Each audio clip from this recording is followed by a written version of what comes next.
میں اتنا زیادہ روئی تھی پر آنی مجھے آپ کے پاس نہیں لے کر آئی، منہ بناتے ہوئے بولی، جبکہ اس کی بات اور اینی کے چہرے پر مسکراہٹ ہی مسکراہٹ تھی، کبھی نہ ختم ہونے والی مسکراہٹ۔ سوری بیبی، بٹ موم کو کام تھا نا، اس لیے انہیں آنا پڑا۔ اور آپ کیوں روئی تھی؟ میں نے آپ کو سمجھا کر آئی تھی نا کہ اچھے بیبی نہیں روتے۔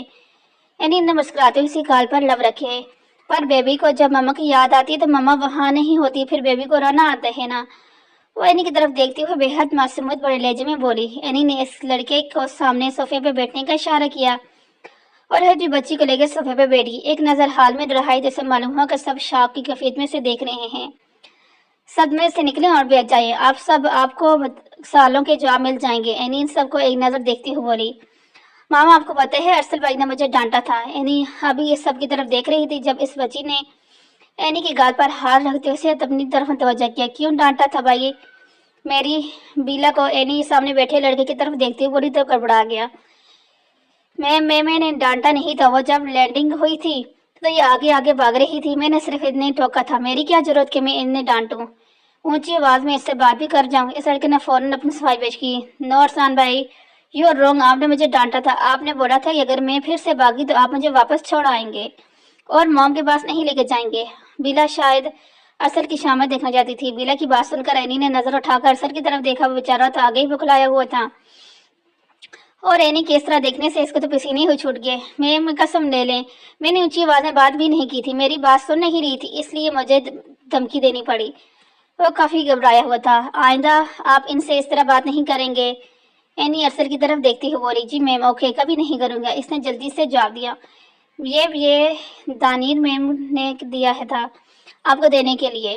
اینی کی طرف ایک کاغذ بڑھاتے ہوئے بولا تو اینی نے کاغذ تھام لیا۔ موم، بیلا اب آنی کے پاس نہیں جائے گی۔ آنی بیلا کو موم کے پاس نہیں آنے دیتی۔ بیلا ان دونوں کو بازو اینی کی گردن میں سختی سے حائل کرتی ہوئے بولے، جیسے ابھی دانیر اس کے سامنے ہو اور اسے اینی سے دور کر دے گی۔ تمہاری آنی کی تو میں آنی کیا، اس دنیا کی کوئی بھی طاقت بیلا کو اس کی موم سے دور نہیں کر سکتی، اور جو ایسا کرے گا بیلے کی موم اسے بہت مارے گی۔ اینی سے مزید خود میں بیتی ہو بولی تو وہ کھلکھلا کر ہنسی۔ بیلا جانی میں بھی یہاں پر ہوں، آپ نے تو مجھے دیکھا ہی نہیں۔ دانیال بیلا کے سامنے جاتے ہوئے منہ بنا کر بولا، جبکہ دانیال کو اپنے سامنے دیکھ کر بیلا تو چیخ اٹھی، دانیال! وہ دانی کی طرف دیکھتی ہوئی اونچی آواز میں بولی اور اس کے اگلے ہی لمحے وہ دانیال کے بازو میں تھی۔ رکو ارسل، کھانا کھا کے ہی جانا، اتنی دور کا سفر کر کے آئے ہو، اور کچھ دیر آرام کر لو۔ ارسل وہاں صرف کو جانے لگا، جب اینی نے اسے ٹوکا تو وہاں میں سر ہلاتا ہوا وہاں بیٹھ گیا، کیونکہ اینی کے حکم کے خلاف جو نہ اس کی تو گیا کسی کی بس کی باتیں تھی۔ اینی کی سختی سے ہر کوئی واقف تھا اور وہ نہیں چاہتا تھا کہ اینی کے ہاتھوں اس کی شامت آئے۔ کم آن بیلا، بہت ہوگی مستی، پہلے فریش ہو جاؤ پھر ہم واپس نیچے آئیں گے، اوکے؟ اینی بیلا کی طرف قدم بڑھاتے ہوئے بولی اور اس کے اپنے بازو پھیلائے تو وہ جلدی سے اینی کے پاس چلی گئی۔ ہم آتے ہیں بڑی اماں کچھ دیر تک۔ اینی بڑی اماں کی طرف دیکھتی ہوئی مسکرائی تھی بولی، فالی سے بولی کہ ملازمہ کے ہاتھ بیلا کا سامان کمرے میں پہنچا دے۔ موم، یہ بابا کا گھر ہے نا، کتنا پیارا اور بڑا ہے۔ بیلا اینی کی طرف دیکھتی ہوئی بولی، اور بابا شیرازی سکندر کو کہتی تھی، جبکہ موم اینی کو کہتی تھی، جی ہاں یہ ان کے گھر ہے اور یہ ان کی فیملی ہے، آپ کو فریش ہو جائیں پھر ہم واپس آ کر سب سے ملیں گے۔ اینی اس کے گال کو چومتی ہوئی بولی اور ایک نظر سیڑھیوں کے قریب ہی کھڑے زرحان کو دیکھا، جو باقی سب کی طرح اپنی ذہنی اور آنکھوں میں کہیں سوالی اینی کی طرف دیکھ رہا تھا۔ زرحان کو ایک نظر دیکھ کر اینی سیڑھیاں چڑھتی ہوئی اپنے کمرے میں چلی گئی۔ ارے آپ سب اتنے حیران کیوں کھڑے ہیں، چلے آئیں بیٹھیں، میں آپ کو بتاتا ہوں بیلا کون ہے۔ شیرازی سکندر سب کو ایک نظر دیکھتے ہوئے بولے، جو ابھی تک صدمے کی کیفیت میں تھے کہ شیرازی سکندر کی بات سنتے ہی سب لاؤنج میں ہی برجمع ہو گئے، جبکہ شیرازی سکندر سامنے ہی بیٹھ گئے۔ بیلا اینی ہی کی بیٹی ہے اور آپ کو پریشان ہونے کی ضرورت نہیں۔ بیلا کی پہلے اینی کی پہلے کی شادی نہیں ہوئی، اس کی شادی صرف زرحان سے ہوئی ہے۔ جبکہ بیلا اپنے مشن کے دوران پاکستان آئی تھی، اینی آئی تھی، تب راستے میں ایک بہت ہی بھیانک ایکسیڈنٹ ہوا تھا اور بیلا کی ماں پریگننٹ تھی۔ اس ایکسیڈنٹ کے دوران وہ لوگ کافی زخمی ہو چکے تھے۔ اس گاڑی میں 3 افراد موجود تھے، ایک بیلا کے ماں باپ اور دوسرا بیلا کی خالہ۔ ایکسیڈنٹ ہونے کے بعد وہ تینوں ہی بڑی طرح زخمی تھے، کافی بری حالت میں انہیں اسپتال لے کر جایا گیا۔ انہیں کھائی سے نکالنے والی اینی ہی تھی، اس نے اپنی ٹیم کے ساتھ مل کر بہت مشکل سے انہیں وہاں سے نکالا، وقت پر اسپتال لے کے گئی، لیکن قسمت نے ان دونوں کا ساتھ نہیں دیا۔ بیلا کے پیدا ہوتے ہی اس کی ماں مر گئی اور باپ تو اس سے پہلے ہی اللہ کو پیارا ہو گیا تھا، پھر بیلے کی آج آنی بچ گئی۔